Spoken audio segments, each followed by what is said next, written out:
David Johnson, a middle-aged black man, walked into the gleaming, silent office. The space was bright and spotless, yet something felt off. As he entered, the air grew thick, almost as if the room itself was watching him.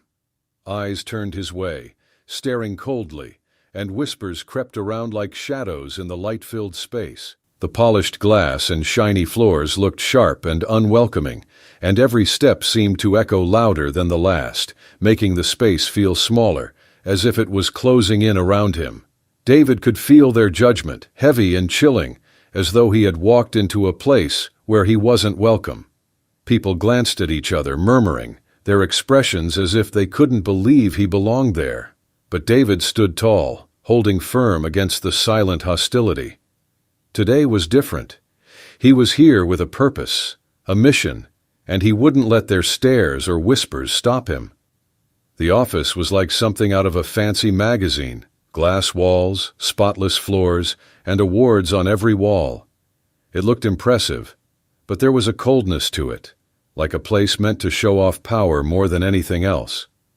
The workers wore sharp suits and moved quickly, speaking in low voices, as if everything they did was extremely important. David, dressed in a smart dark suit himself, walked through this space. He was around 45, with a calm, steady look, and every bit of him showed quiet confidence. But even though he looked as professional as anyone else there, the people couldn't look past his skin color. To them, he didn't belong in this world of polished business deals and big money. As he walked by, people stopped, whispered, and threw quick glances his way. Some looked curious, others looked confused or even a little annoyed. They wondered who he was, but David ignored it all, keeping his focus on why he had come. He knew he had worked hard to be here, even if they couldn't see it. Today he wasn't just going to pass through quietly. David took his seat at the long, polished meeting table, facing three executives who barely looked up from their phones. They hadn't even bothered with proper introductions. One was typing quickly, another was checking messages, and the third was scrolling as if David wasn't even there. Their behavior made it clear they didn't think he was worth their time. Finally, one executive looked up, giving David a quick, dismissive glance. With a slight smirk, he asked, "So, what do you have for us?" His tone wasn't friendly. It was almost mocking, as if he was already sure David's ideas wouldn't be worth listening to. David could feel the weight of their judgment, but he didn't flinch. He had come prepared and knew exactly what he wanted to say. David began, carefully laying out his ideas. He explained his plan step by step, showing the research he'd done. But as he spoke, he noticed the executives exchanging looks, even rolling their eyes. To them, he was just an outsider trying to push his way into a world they thought wasn't meant for him. They didn't take him seriously, and their expressions made that very clear. Still, David kept his focus. He knew he'd worked hard to be here and wasn't about to let their attitudes shake him. As David sat there, facing the cold stares and dismissive attitudes of the executives, he felt a familiar memory rise in his mind. He thought back to his father's words, lessons he'd heard since he was a child. His father always told him, "Son, never let anyone make you feel small. Stand tall, stay strong, and let your work speak for itself."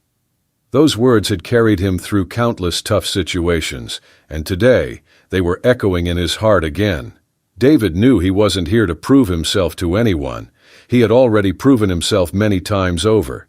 He had built his career from the ground up, through hard work and resilience, facing many like these executives who doubted him without reason. Every moment of doubt from others had only made him stronger, pushing him to achieve more.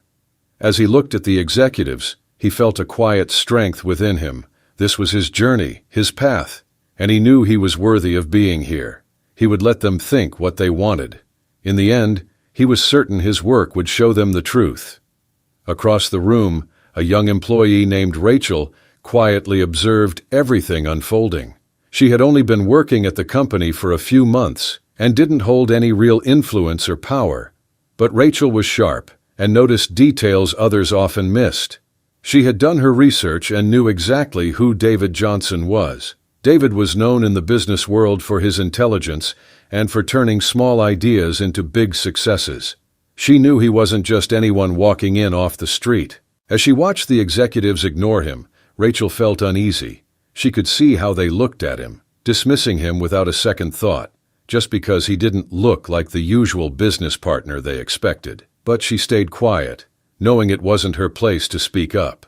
Still, her curiosity grew stronger, and she found herself wondering how long it would take before they realized their mistake. David, she thought, wasn't someone you ignored.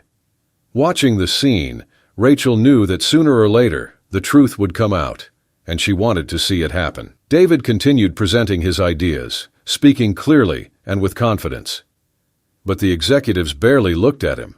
One of them leaned back in his chair, crossing his arms, while another exchanged a smirk with his colleague. They acted as though David's words were just noise in the room, nothing of importance. Finally, one of the executives interrupted, raising his hand to stop David mid-sentence. "Listen," he said with a slight laugh. "We get a lot of people coming in here, thinking they have the next big idea. But in our world, it takes more than talk. You have to understand how we operate. This isn't a small-time business." David felt the sting of their words, but didn't show it. He paused, looking at each of them, and then calmly continued, explaining the value his ideas could bring to their company. But the executives just shrugged, exchanging more glances as if to say, "Who does he think he is?" One executive spoke up again, his tone sharp.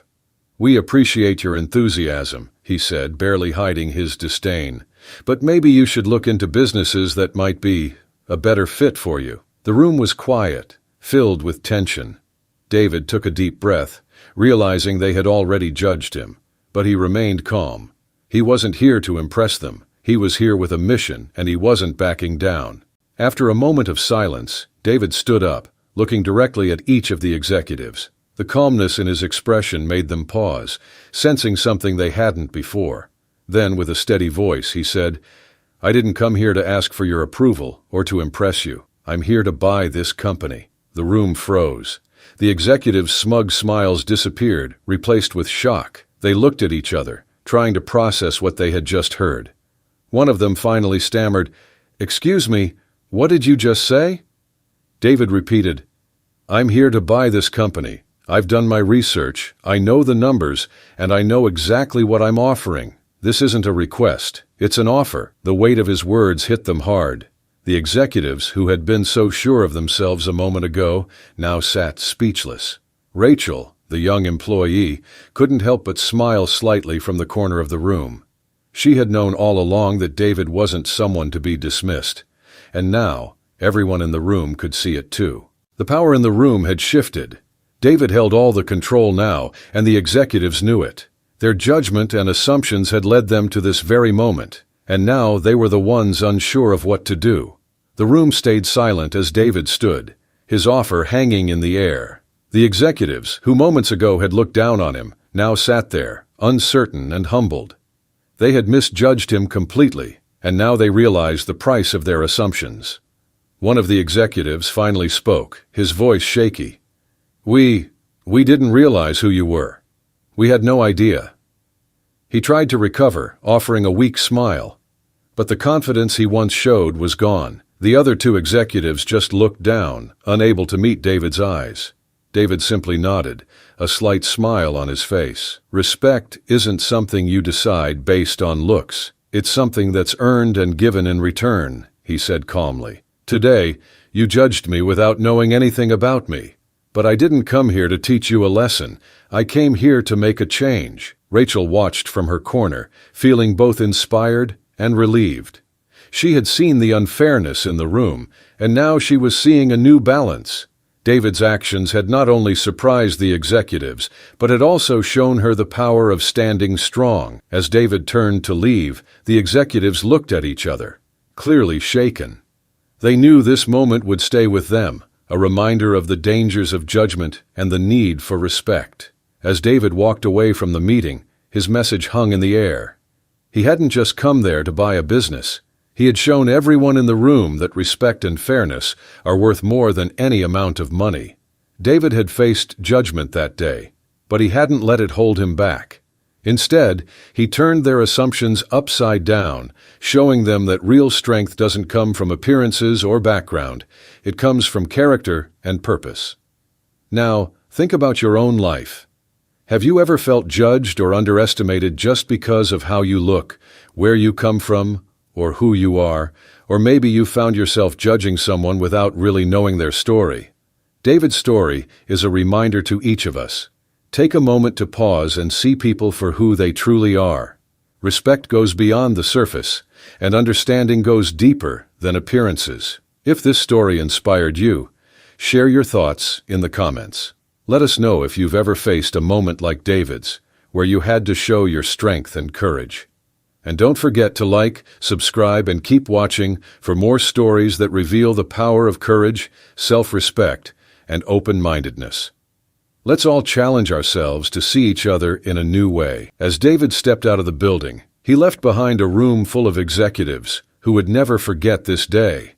They had been so certain of their assumptions, so sure they knew who he was. But now, they were left with their own thoughts, forced to reflect on how quickly they had judged someone based solely on appearance. One of the executives leaned back in his chair, rubbing his forehead, clearly shaken. Another just stared at the table, as if seeing the reality of his own bias for the first time. They knew they had missed out on truly understanding a remarkable person because they couldn't look past their own limited views. David, meanwhile, walked away with his head held high. He had shown them, and anyone watching, that character and integrity matter far more than any assumptions others might make. His actions had spoken louder than any words, leaving a powerful message in his wake.